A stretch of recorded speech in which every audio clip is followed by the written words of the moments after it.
everybody. Tiff is off today. I'm excited to welcome back Andrea Belke. She's an actress, reality TV star, and host who's interviewed a whole lot of celebrities. So we got to get more scoop. Hey, Andrea.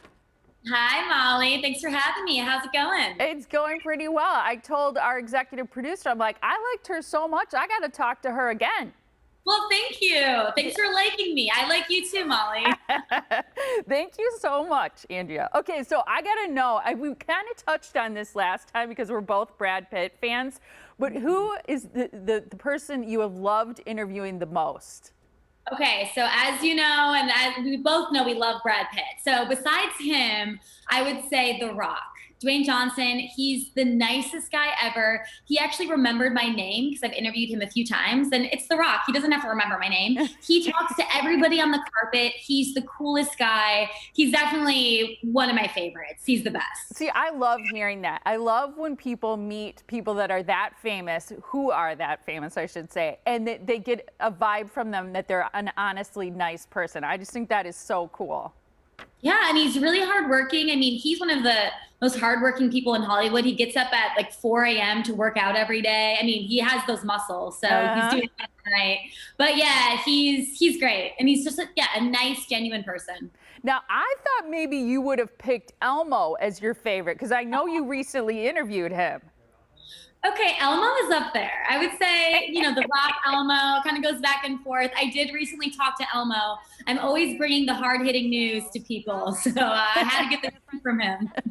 I thought it was so cute when you told him that he was an icon, and he's like, I'm blushing, and then he's like, you can't tell, but I mean, he just, the things he comes up with to say, I just think Elmo is adorable. I got very nervous to interview him, so I just think it's so great that you enjoyed talking to him too.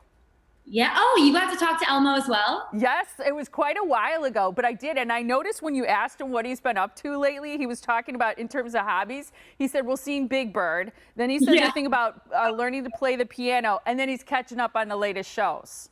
Oh, yeah. I mean, he's only 3.5 years old. So he's accomplished quite a lot in his 3.5 years. He now hosts this late night talk show. And Elmo's got jokes. He's funny. He's got game for sure. Okay, I have to know, because I have so many embarrassing moments as a talk show host. I have to know, do you have any embarrassing moments? And if you have more than one, what one stands out in your mind the most? So this one comes to mind. This was more shocking than embarrassing, but we had this host, he's a celebrity chef, Andrew Zimmern, on our show for People Now, and he brought me this barbecue dish and didn't tell me what it was until I was eating it on live TV. And then he told me that it was raccoon. Oh, and so my gosh. I had this reaction because I've never had raccoon before. And so that was definitely one of the more shocking moments I've had. See, that's why I admire you so much. I was just talking again to our executive producer about the fact that you've been on Survivor 3 times. And I think the hardest thing, I mean, the physical challenges are incredible, but the stuff you sometimes have to eat, I don't know how you guys do it. Yeah, that's why eating raccoon was nothing compared to eating live larva on Survivor or balut, which is a half-hatched egg. I mean, you eat a lot of gross stuff on Survivor. For sure. Okay, speaking of funny things, have you ever witnessed yourself a wardrobe malfunction? I have. So what comes to mind is at the SAG Awards in January, I saw Catherine O'Hara, who I love her. She's the mom in Home Alone, this great actress, been in a lot of stuff. And she's in Schitt's Creek right now. Which is so funny. It's one of my favorite shows. Yeah, I know you didn't know if maybe you could say that, the name of the show, but yeah, I love that show. Okay, we can say Schitt's Creek because that's the name. It's the name of the family. I didn't know, sometimes when I do TV stuff, they're like, oh, you can't say the name of the show. And I'm like, how am I supposed to talk about the show if I can't say the name of it? Exactly. I went up to her and with my co-host, and we asked for a picture, kind of fangirling a little bit. And she stood up. She was so nice. She's like, yes, of course. But when she stood up, the back of her dress broke, and it was at the zipper, and it wouldn't shut. And so her husband had to stand behind her and hold her dress together as we took a picture. And she was so gracious, and the whole thing was really funny, and she was laughing about it. But yeah, she tore her dress. This was right at an after party. The same after party where I was hanging out with Leonardo DiCaprio. And by hanging out, I mean I was in the same area, and he did smile at me, so I think we were hanging out.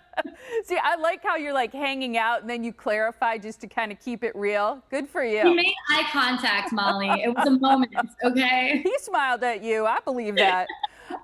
We've talked about this before. You're from Wisconsin. You're a Wisconsin girl, spent a lot of time in New York, but you're back now in Random Lake. I got to ask you about this video that I've heard about. Is it true that you and your sisters did something that's called the Three Witches of Random Lake? The Three Witches of Random Lake. We taught ourselves how to fly in quarantine on a broomstick. Yeah, so we did this all around the farm, had a lot of fun with it. Oh, that's so cute. Yeah, it's a blast. So anyone can do it. You just gotta work on those quad muscles.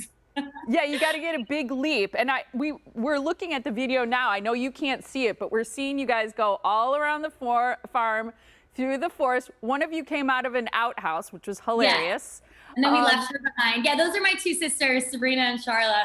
We had so much fun. I mean, the way that you film this is you do a lot of jumping and then you edit it together. So we were jumping thousands of times, but it was really, really fun. My sister Sabrina came up with the idea, so it was a blast. I was wondering how you did that. So you actually are jumping in the air and then you're kind of catching and freezing that frame or something? Yeah. Yeah, so you just jump many, many times, and then you edit out all the spaces in between, and then it becomes this jump cut kind of thing.